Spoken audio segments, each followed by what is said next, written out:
எல்லாருக்கும் வணக்கம். நான் உங்க சித்த மருத்துவர் தீபிகா விஷ்ணுக்கு பேசுறேன், அட்லாண்டாலேருந்து. நான் இன்னைக்கு ஒரு பேஷண்ட்டோட ஸ்டோரி சொல்ல போறேங்க. பல வருஷத்துக்கு முன்னாடி நடந்தது.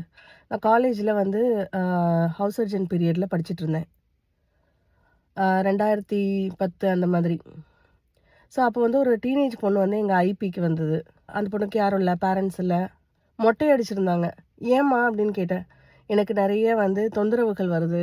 அதனால வந்து நான் மொட்டை அடிச்சுட்டேன்" அப்படின்னு சொல்லிச்சு. எனக்கு ரொம்ப கஷ்டமா இருந்தது. அந்த பொண்ணு எதனால அவதிப்பட்டுட்டு இருந்ததுன்னா, கிட்னி ஸ்டோன்ஸ். அது மூலமா வர பெயின்ல வந்து அவதிப்பட்டுட்டு இருந்தது. நான் வந்து ஸ்கேன் எடுத்து பார்த்தோம். அ ஓரளவுக்கு 2 கிட்னிஸ்லயுமே வந்த மாரி இருந்தது. நான் என்ன பண்ணேன், வீட்ல இருந்து அந்த பொண்ணுக்கு மணி இல்ல, எதுவுமே இல்ல.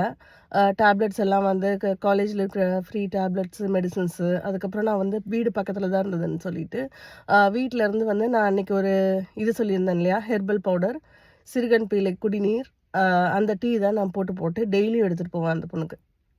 அதுக்கப்புறம் ஒரு 15 டேஸ் கழிச்சு ஸ்கேன் எடுத்து பார்த்தப்ப, அந்த ஸ்டோனோட சைஸ் வந்து குறைஞ்சிருந்தது. அந்த பொண்ணுக்கு வந்து பெயினும் குறைஞ்சிருந்தது.